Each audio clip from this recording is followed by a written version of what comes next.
We've got TARS and SH in today's legendary tournament. Let's kick things off here with a pre-ban. Yeah, here we go. Let's see what they got. Let's see who they're wanting to pre-ban. Curious to see what they end up locking down here.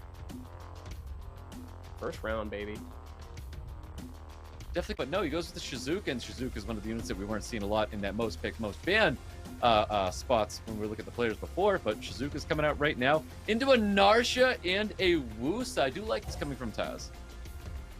Yeah, the Narsha here is actually a really cool pick. I love seeing that flexibility that she provides between strip option, the consistent def break, and the speed scaling damage with, of course, speed that increases. One of my favorite damage dealers that we so rarely get to see. So it'll be kind of a treat if she ends up getting through Tars's defenses here and we get to see her in game. If there's the Juno, now I'm not that big of a fan right now. I think there could have been a little bit better strip options when it comes to this Wusa here, but it looks like he's going to go with a Juno Nana, signaling one of his big ways to get orbs right now is going to be that Masha. We'll see what TARS is going to be doing here to stop that Nana from getting orbs. FH is actually threatening a lot of damage here, Stoic. I'm actually a little bit worried for TARS in a sense, because I think FH stands to just burst through a lot of damage with either the Narsha or the DOMINIC. Doesn't really matter which one gets banned, and take out that Soul Stone immediately from Nana. No, oh, I'm sorry. FH is on the left side here. My bad. Let's see what TARS is going to be wrapping up his draft here. And he has to bring some form of damage. And, I mean, he's going to be bringing the Leo to the table. That's not a lot of damage. The only defense break, well, I mean, he's got more defense breakers in the form of that Nana and the Masha. And then Shizuka can obviously bring more defense breaks to the table here. But it looks like Leo's going to get the boot. Leo gets banned out. Gianna is going to get the banned out as well. Really good last pick there from TARS, actually. That was a forced ban, right? It makes it so that you at least get the 4 that you really want to get through. Here we go, guys. We're going into round 1. Legend Tournament Season 22. TARS versus FH. TARS at the top, FH on the bottom here. Narsha gets turn 1.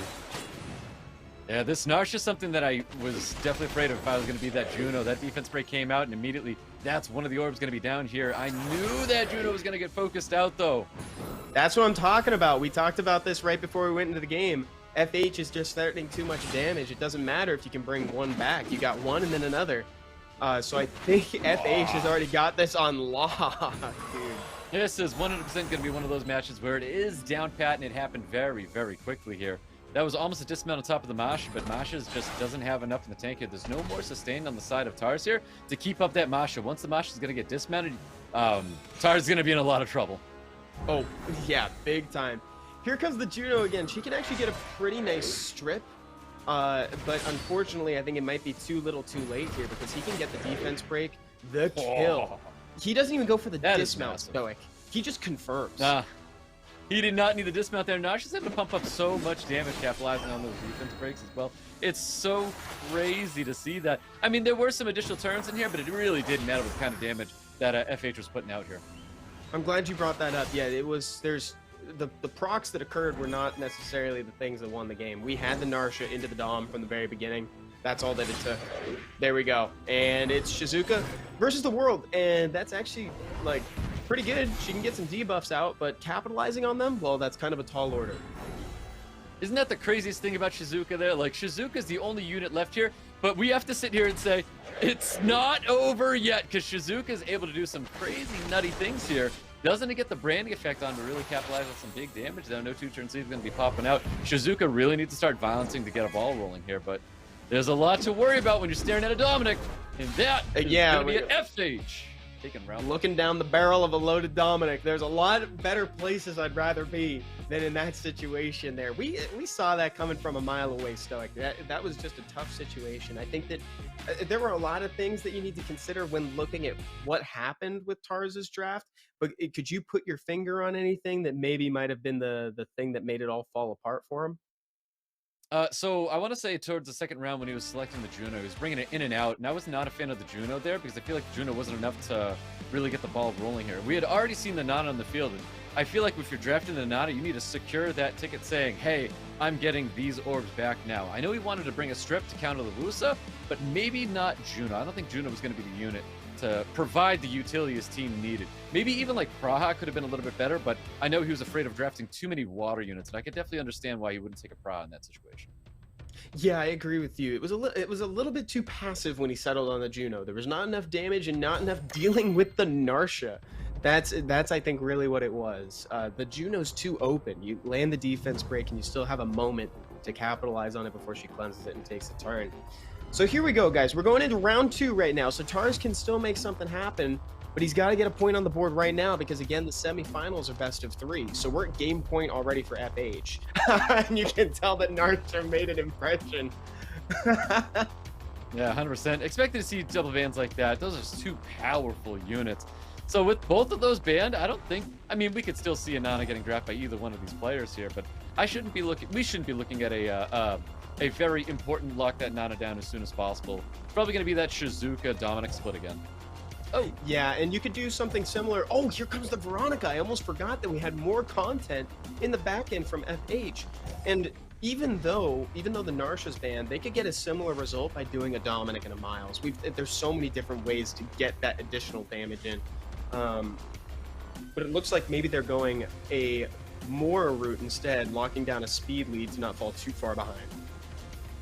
Yeah, I do see that he's drafting the Moore here. I feel like Moore might not be the speed lead that he wants to lock in. Moore is definitely not a horrible decision here, but I feel like this Oliver should be a little scary, and he shouldn't be putting so much faith in all these water units. But we're going to see a lot of water units here. Maybe Oliver might be getting the ban now, because that's why he locked in all those water units. I do like to see that Dominic and that Gurkha. That's so much threat coming out of Taz. And the Tessa, he's thinking about it. I like the Miles for sure. We talked about the Miles a second ago.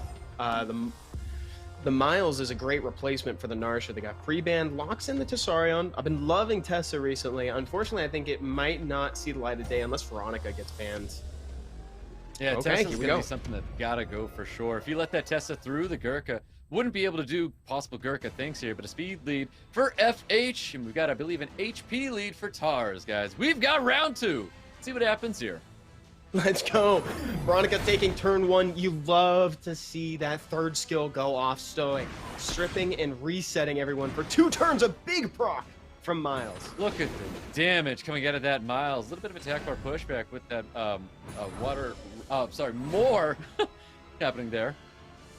Wow, look at that. And this is what we say when we talk about, like, just bring a Shizuka. You can pick her so early in a draft. There don't need to be buffs when you draft her. If she just gives your team 2 turns of immunity and a little shield, like, that's great. Here comes that second skill. Looks like he's going to put Gurkha in his focus right now instead of trying to finish off that Dominic. It looked like the Dominic could have been a very easy kill, but maybe trusting the Veronica to finish everybody off here was probably the right decision. Yeah, I was kind of curious about what he was doing there too, Stoic, until I saw that skill 2 go off and then all the dots coming. Although I still think that's... Oh, it is exact. It's like exactly 10%, like dominoes, they get knocked down. Yep, that really was a perfect decision there. Whoa, FH with a very commanding second match there.